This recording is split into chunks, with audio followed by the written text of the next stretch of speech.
plagiarisme di kalangan akademisi bukan pertama kali yang terjadi. Dosen atau rektor bahkan pernah dicopot jabatannya dikarenakan ketahuan melakukan tindakan plagiarisme. Ruang lingkup plagiarisme adalah mengunggah gagasan, pikiran, atau teori milik orang lain tanpa menyebutkan identitas sumbernya. Kali ini kita akan membahas itu bersama-sama dengan Wasis Susila dari Pusat Studi Ekonomi dan Kebijakan Publik Universitas Gadjah Mada. Halo Mas Wasis, apa kabar? Halo, ya baik. Selamat datang di UGM Kampus Jakarta. Ya, terima Kali kasih. ini kita akan membahas menarik nih ya Mas untuk simak kawan UGM terkait plagiarisme. Iya. Itu bagaimana sih Mas? Kenapa terjadi di di perguruan tinggi? Ya, sebenarnya kalau kita lihat secara umum itu yang namanya plagiarisme itu pada intinya adalah kita mengambil atau mengutip suatu karya orang lain tanpa menyebutkan sumber aslinya.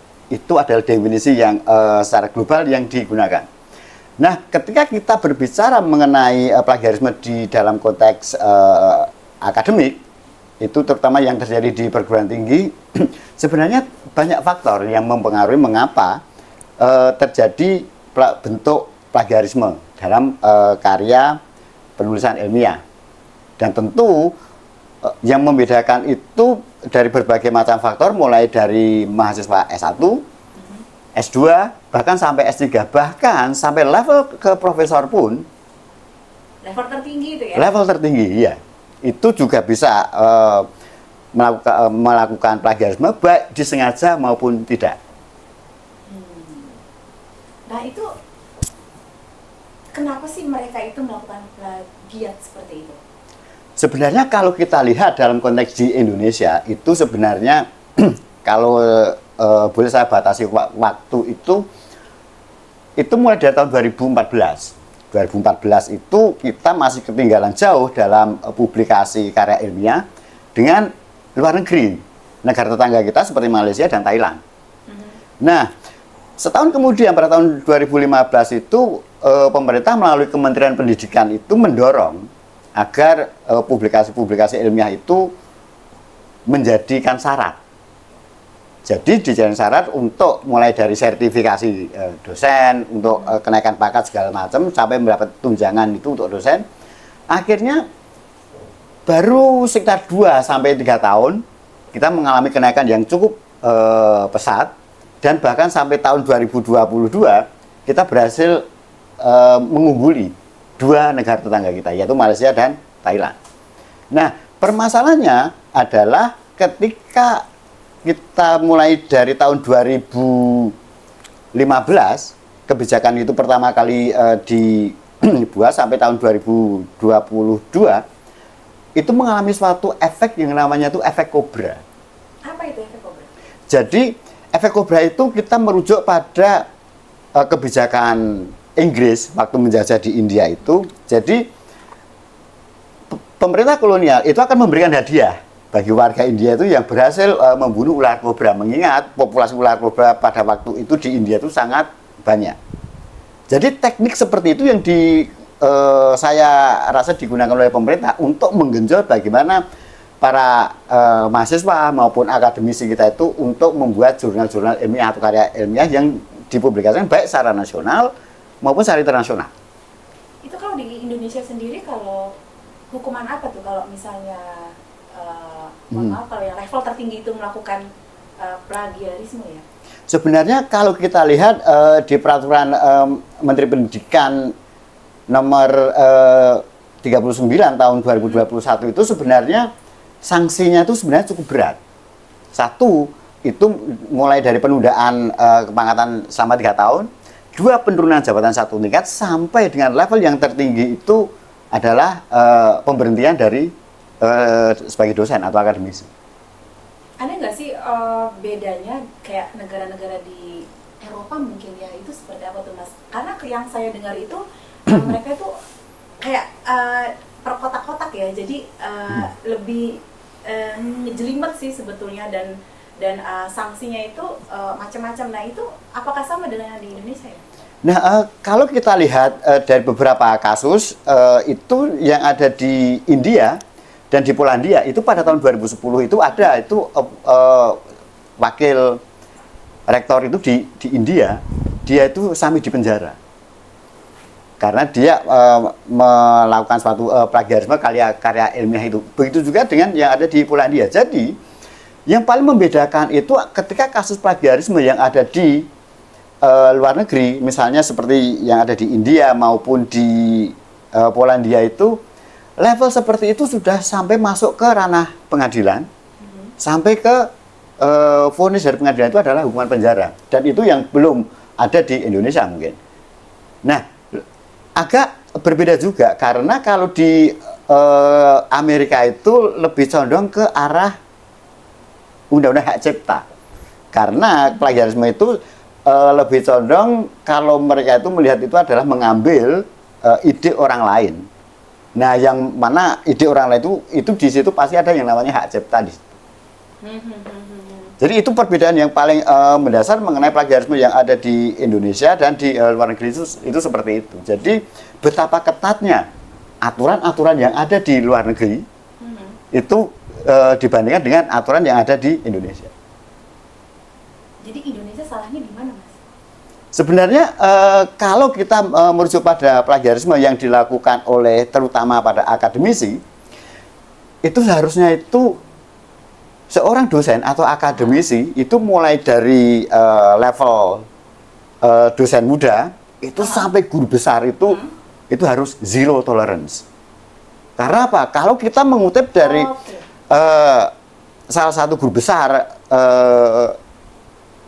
di Fakultas Hukum itu, beliau menyatakan bahwa untuk masa plagiarisme itu harus zero tolerance. Karena apa? Karena itu adalah pembusukan akademik. Itu sampai sebegitu kerasnya. Oh, berarti kalau begitu Dewan Guru Besar itu harus selalu memastikan, memantau anggota-anggotanya itu tidak melakukan plagiarisme. Betul, karena efek samping dari plagiarisme itu adalah satu terhadap pelakunya sendiri, yang kedua adalah terhadap institusi yang mengeluarkan ijazah. Ya. Nah, jadi kalau secara hukuman yang diterima oleh pelaku, misalnya kalau dia itu terbukti, ya dia akan satu dicopot gelarnya, terus yang kedua dia bisa bermasalah di karir yang dia tekuni selama ini sampai ke pemberhentian sebagai dosen itu. Akan tapi kalau kita lihat ada juga perbedaan seperti yang ada di luar negeri itu tergantung dari apa yang dia plagiat. Misalnya kalau dia dapat dana bantuan atau hibah gitu untuk membuat suatu jurnal, dia mendapatkan hibah sekian dolar, maka ketika jurnal yang dia buat itu terbukti, maka dia harus mengembalikan dana hibah itu. Di samping itu juga ada hukuman tambahan, misalnya dia tidak boleh melakukan riset selama 2 tahun atau 3 tahun, seperti itu.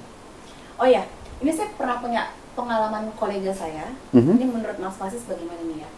Jadi kolega saya ini dosen dulunya, sekarang sih sudah nggak jadi dosen lagi karena teman saya ini disuruh oleh fakultasnya untuk melakukan semacam penelitian. Dana itu ada, tapi itu dari skripsinya mahasiswa, dan rekan saya menolak. Paham kan? Nah, itu sampai hari ini kemungkinan masih terjadi. Jadi dosen itu nyomot penelitian dari mahasiswanya seolah-olah penelitian dosennya. Nah, itu jahat banget itu seperti itu. Itu bagaimana itu? Nah, kalau kita lihat itu, kalau kita hubungkan dengan peraturan dari Kementerian Pendidikan yang bermaksud baik sebenarnya, yaitu untuk mendorong akademis itu untuk melakukan riset, ya tapi yang sudah saya katakan tadi itu, karena kebijakan tersebut itu harus dievaluasi sehingga efek kobranya itu jangan sampai terjadi.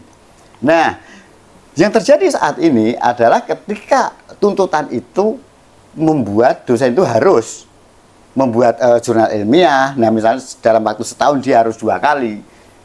Nah, terkadang dosen itu dia juga memiliki waktu yang terbatas untuk melakukan risetnya sendiri. Nah, yang lebih parah lagi, dalam teori plagiarisme itu ada yang namanya teori relasi kuasa. Itu sebenarnya yang sangat tidak fair, dalam arti misalnya ada dosen, dia sudah doktor misalnya. Ya. Nah, dia dalam rangka untuk memenuhi kredit poinnya untuk meraih menjadi guru besar, dia harus membuat suatu jurnal. Maka dia memerintahkan kepada mahasiswa S3 atau S2-nya itu untuk membuat suatu jurnal. Nah, ketika jurnal itu sudah jadi, maka dosen itu dia akan mencantumkan namanya itu sebagai penulis kedua atau penulis ketiga. Padahal dia itu tidak tahu apapun mengenai jurnal yang ditulis. Nah, tapi yang lebih parah lagi kalau jurnal buatan mahasiswa itu diklaim bahwa itu adalah riset yang dilakukan oleh dosen tersebut.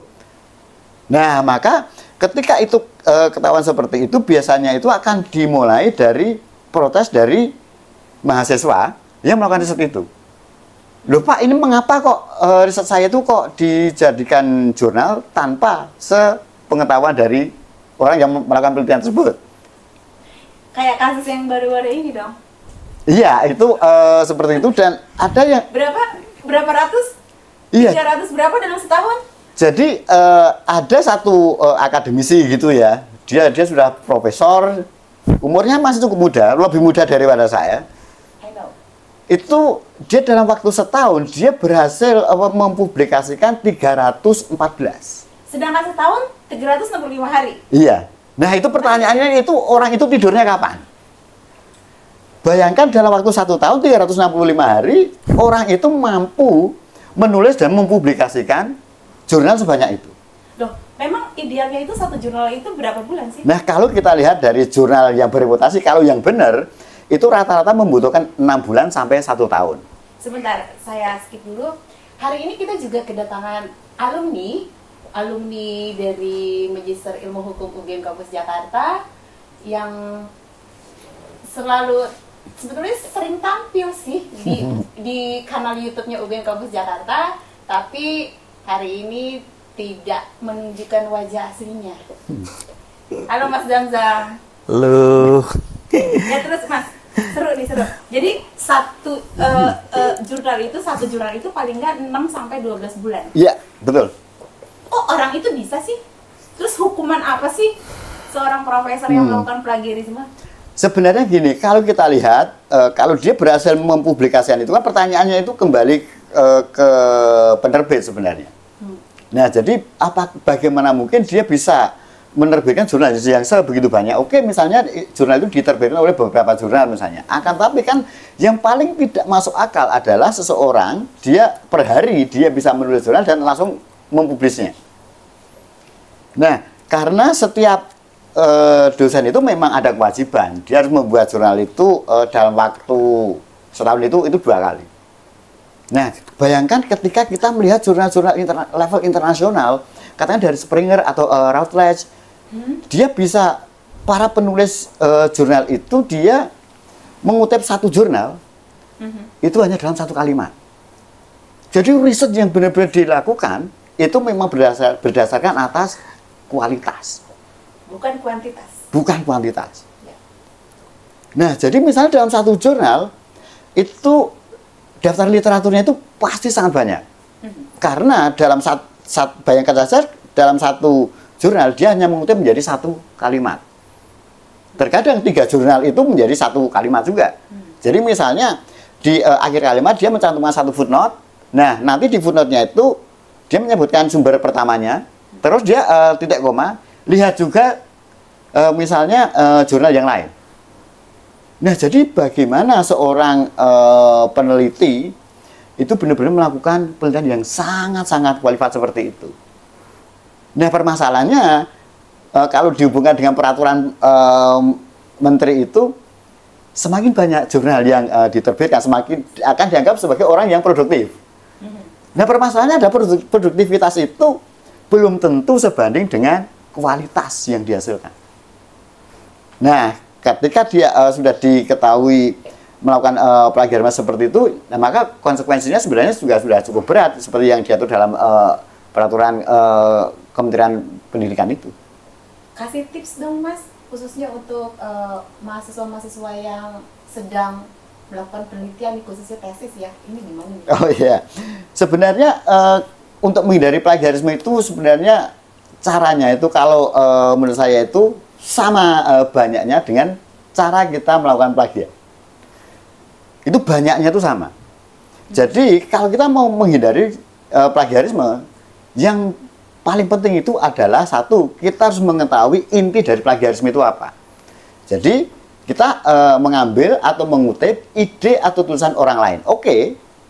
Nah, tapi kita harus dengan menyebutkan sumber aslinya. Selesai. Nah, yang kedua adalah kalau kita harus melakukan yang namanya parafrase.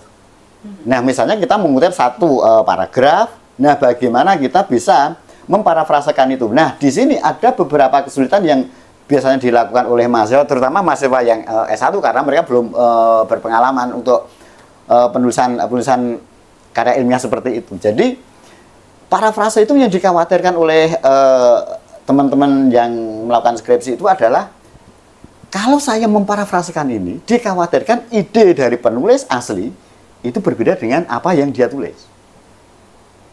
Itu permasalahannya. Nah, sehingga untuk memparafrasekan itu sebenarnya membutuhkan skill dan waktu. Dan jangan malas baca ya. Nah, untuk yang malas baca ini sebenarnya ini adalah wabah mahasiswa S1 itu seperti itu. Nah, terus ya yang kedua adalah ketika kita sudah mengutip itu, setelah kita footnote, itu usahakan kita memberikan suatu komentar. Nah, apakah kita setuju dengan pendapat peneliti itu atau tidak? Syukur-syukur kita bisa menemukan adanya pendapat yang berbeda. Karena dalam suatu penelitian itu yang paling penting itu adalah kebaruan, novelty dari riset yang kita lakukan. Masalahnya adalah riset itu mungkin mirip dengan riset yang dilakukan 2 atau 3 tahun yang lalu dengan batas yang telah disepakati, misalnya dengan Turnitin kalau di UGM itu 19-20% misalnya. Itu sebenarnya tidak masalah. Karena apa? Karena yang namanya suatu riset itu bisa dijadikan sebagai riset awal. Nah, riset awal ini akan menjadi pondasi, misalnya ibarat kita tuh mau membuat rumah, riset yang pertama ini adalah pondasinya. Nah, berdasarkan perkembangan zaman, maka ini ada pergeseran paradigma masyarakat misalnya. Nah, maka dilakukanlah riset yang kedua. Riset yang kedua ini sebenarnya merupakan kelanjutan dari riset yang pertama. Teorinya kita boleh ngambil yang sama. Nah, yang menjadi permasalahan itu adalah ketika kita mengutip satu kalimat atau satu definisi itu yang tidak boleh diparafrasekan. Dan itu biasanya itu harus diekskludkan mulai dari tanggal suatu peristiwa bahkan sampai ke putusan pengadilan. Kalau kita di ranah hukum itu misalnya, kalau dalam hukum internasional itu bayangkan saja itu paragraf putusan Mahkamah Pidana Internasional. Nah, itu satu paragraf itu bisa sampai ke 1 halaman. Maka itu harus diekskludkan. Nah, itu nambah kerjaan perpustakaan sebetulnya. Iya, nah jadi memang yang tidak boleh diparafrasekan itu So complicated ya. iya, jadi misalnya tanggal suatu peristiwa, misalnya kemerdekaan Republik Indonesia itu pada tanggal 17 Agustus 1945 itu tidak boleh diparafrasekan, itu nggak mungkin. Nah, jadi ketika satu itu definisi, maka ya harus diekskludkan itu. Jadi ada beberapa yang boleh diparafrasekan, ada yang tidak boleh diparafrasekan seperti ini. Nah, itu tips untuk mahasiswa yang sedang melakukan skripsi atau tesis dari Mas Wasis. Itu kan untuk mahasiswa. Nah, ini saya sekarang tanya dari alumni. Mas, dirimu kan akademisi juga ya? Iya, ngajar juga sih. Menurutmu untuk alasan akademisi melakukan plagiarisme itu apa sih? Sebenarnya kalau kita lihat filosofi dasarnya. Ini kan problematika etika moral ya, gitu. Nah, itu maksudnya Iya, apa tuh? iya. Jadi kita harus lihat dulu akarnya itu sebenarnya problematika etika moral dengan adanya kesempatan untuk mempercepat beban yang harus ditinggalkan. Kan kita itu seakan-akan beban ya. Nulis itu kalau nggak biasa nulis atau baca itu beban. Jadi kita akan cari sela-selanya supaya cepat gitu. Tapi kan problemnya kita berhadapan dengan moral dan etika kan. Iya. Itu problemnya sebenarnya filosofinya gitu. Nah memang kalau tadi dikatakan Mas Wasis itu benar ya. Problemnya masing-masing tingkatan S1, S2, S3 tuh ada problemnya masing-masing ya. Apalagi kalau sudah berkeluarga itu problemnya nambah. Tapi memang harus kembali lagi. Kampus itu bangunan terakhir ya. Etika dan moral itu dipegang teguh ya. Iya. Kalau itunya saja udah nggak bisa, keluarannya ya udah berantakan gitu. Anda mungkin kalau masih ingat Anda mungkin bisa mendapatkan ijazah, tapi Anda belum tentu moralitas atas ijazah itu dan etika itu Anda tersampaikan kan. Gitu. Iya. Jadi memang saat Anda untuk memilih untuk melanjutkan kuliah, pahami juga ada beberapa hal yang harus dikorbankan gitu loh. Antara memilih A atau B, sehingga kalau Anda milih A untuk tetap melanjutkan, terimalah konsekuensi bahwa menulis dan plagiarisme ini harus ditinggalkan. Sebenarnya sesederhana itu, cuma kadang ada sela-sela kesempatan-kesempatan gitu karena kita bernegosiasi dengan diri sendiri sih, dan keadaan. Itu problemnya selalu itu.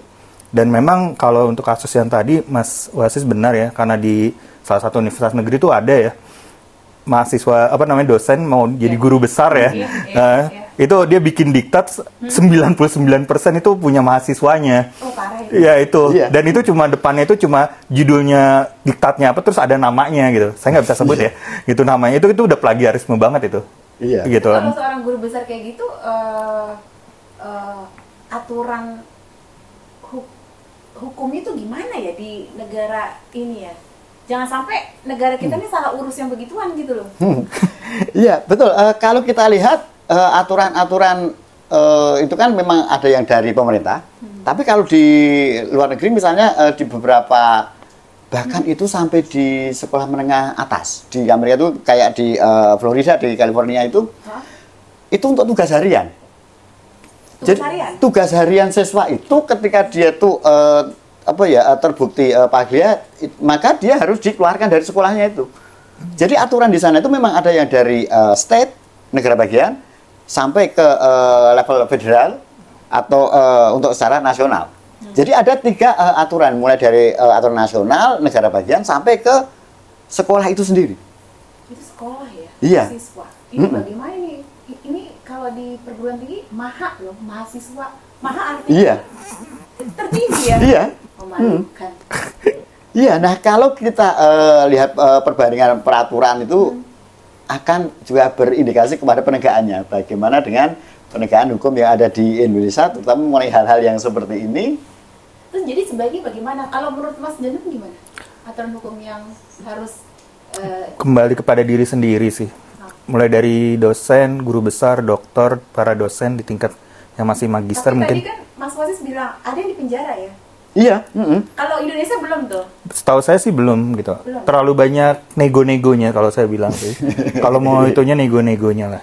Tapi jujur balik lagi, kalau universitas saja bangunan tertinggi gitu loh, untuk menegakkan etika dan moral seperti ini aja tidak bisa, ya jangan harap keluarannya bagus gitu. Itu aja sesederhana itu sih. Gitu. Karena masalahnya mau kita kan problem kita punya aturan, kita punya punishment-nya. Cuma ijazah itu yang paling mengerikan. Iya. Itu mau ditegakkan nggak gitu. Silakan aja ditulis indah-indah bahwa dihukum segini. Tapi faktanya apakah itu benar terjadi atau enggak? Ya kita kan kalau dihukum ya Mas ya, dasolen kadang-kadang beda dengan dasen. Iya. Gitu. Karena kita terlalu banyak nego-nego. Berani nggak seperti itu? Kuncinya berani atau tidak. Itu aja. Gitu. Oh, berarti kalau seorang guru besar mendingan daripada plagiat begitu, mendingan nyuruh asistennya dong. Itu sebenarnya akan masuk dalam ranah apa ya? Yang namanya itu ghost writer itu, jadi penulis atau penulis hantu itu. Jadi gini, ya selama ghost writer itu dia menulis untuk orang lain dan orang lain itu tahu. Iya. Tapi dia harus mencamkan bahwa ide dasarnya itu dari akademisi tersebut. Jadi saya punya ide seperti ini, tolong buatkan tulisan seperti ini. Nah, biasanya itu di ghostwriter itu kadang gini, dia mematok harga yang sangat tinggi. Misalnya satu jurnal itu 50 sampai 60 juta. Nah, Di Indonesia juga banyak ghostwriter. banyak sekali.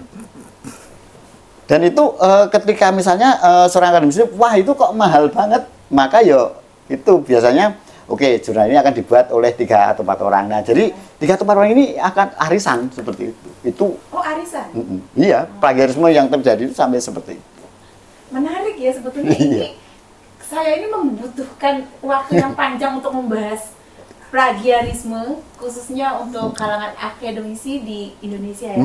Mungkin next session deh kayaknya kita akan lebih panjang lagi ya. Oh iya. Baik kawan UGM, dari yang telah disampaikan oleh Mas Wasis dan juga Mas Zamzam alumni kami ini itu sangat bermanfaat ya. Semoga. Mudah-mudahan dapat diterima di semua kalangan khususnya akademisi. Sampai ketemu kembali di acara sesi yang mungkin mirip-mirip lah ya. Ini karena nggak akan selesai sejam 2 jam deh kayaknya ini menarik. Demikian acara ini, kita berjumpa kembali di lain kesempatan. Terima kasih. Salam.